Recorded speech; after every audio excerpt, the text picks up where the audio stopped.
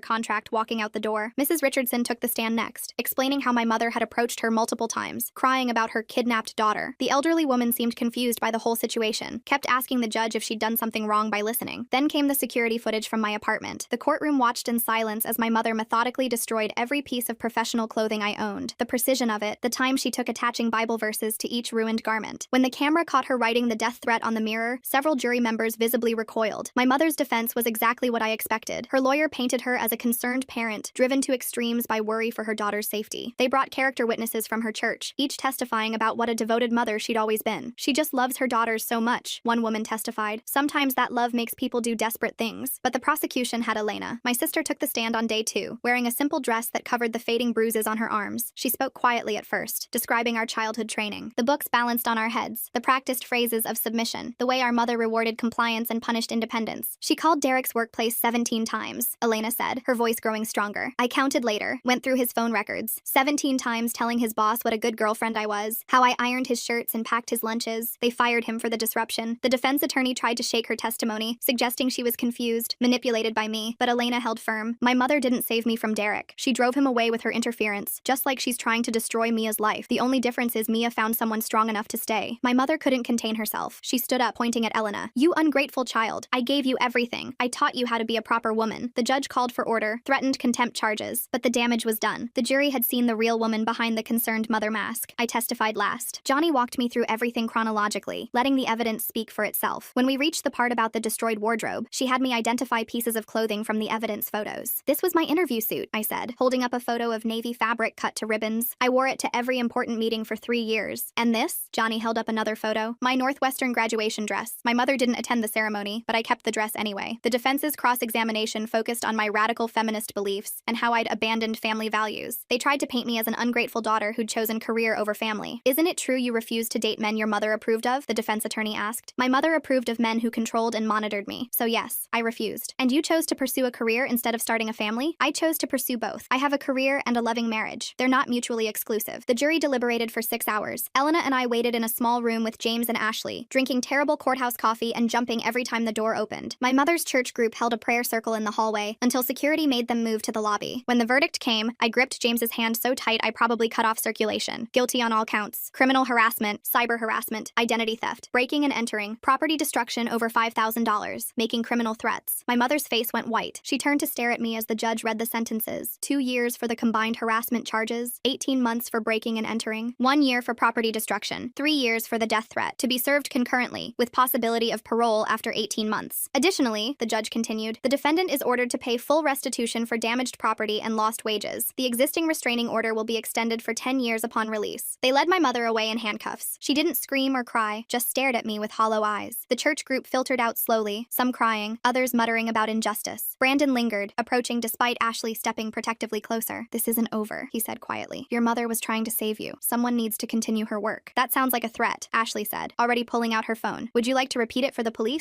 He backed away, hands raised, that creepy smile finally faltering. The next few weeks felt surreal. My mother was actually gone, locked away where she couldn't reach me. No more wellness checks, no more workplace calls, no more looking over my shoulder. Elena struggled with guilt. Some days she'd blame herself for testifying. Other days she'd rage about the years of manipulation. Her therapist increased sessions to 3 times a week. I don't know who I am without her voice in my head, she told me one evening. Every decision I make, I hear her telling me I'm doing it wrong. Work gradually returned to normal. The whispers stopped. The pitying looks faded. McCatherine even mentioned that next year's promotion cycle looked promising, though we both knew it would take time to fully rebuild. James's family enveloped us completely. Sunday dinners at his parents' house became our new routine. His sisters included Elena in everything, teaching her that family could mean support instead of control. 6 months into my mother's sentence, I got a letter. The prison return address made my hands shake. James offered to read it first, but I needed to do it myself. It was exactly what I expected. No apology, no acknowledgement of wrongdoing, just Bible verses about honoring thy mother and warnings about my eternal soul. She'd found religion in prison, she wrote. She was praying for my salvation. I burned it in the sink, watching the edges curl and blacken. Elena watched from the doorway. Did you read it? Yeah. And? Same old mom, still trying to save my soul. Elena laughed, but it sounded hollow. At least she's consistent. The first anniversary of the trial passed quietly. Elena had moved into her own apartment by then, a small studio she decorated with plants and photos of us. She'd started taking community college classes, thinking maybe about becoming a counselor herself. I want to help other women like us, she explained, the ones who don't know they're being abused because it looks like love. Brandon eventually stopped his surveillance after Ashley filed harassment charges. He found another woman to handle, according to Elena's sources. We hoped she'd escape faster than Elena had. My career slowly rebuilt. The promotion came through eventually. Not the one I'd originally wanted, but good enough. I learned to stop apologizing for the chaos my family had brought to the workplace. McCatherine became something of a mentor, sharing her own stories of difficult family members. The difference, she told me once, is that you stood up to yours. Not everyone has that courage. James and I renewed our vows on our 2nd anniversary. A proper ceremony this time, with his family and our chosen friends. Elena was my maid of honor, still fragile but standing tall beside me. No disruptions, no drama, just love and support and normal family joy. My mother served 18 months before parole. We learned about it through official channels. The victim notification system worked exactly as designed. She'd been released to a halfway house 2 states away, part of her parole conditions. The restraining order meant she couldn't return to our city for 10 years. Elena panicked when we got the notification. Old patterns die hard, and part of her still expected our mother to show up immediately. But days passed, then weeks, then months. No contact, no violations, just blessed silence. Maybe prison actually changed her, Elena said hopefully one day. I doubted it. More likely she'd found new people to control, new daughters to save. But that wasn't my problem anymore. The last I heard, through distant relatives who still sent occasional updates, she'd joined a new church in her halfway house city. She told everyone there about her 2 daughters who'd been led astray by feminism, how she'd tried to save them and been persecuted for it, how she prayed every day for their return to righteousness. Let her pray. Let her tell her stories to anyone who'd listen. She couldn't hurt us anymore.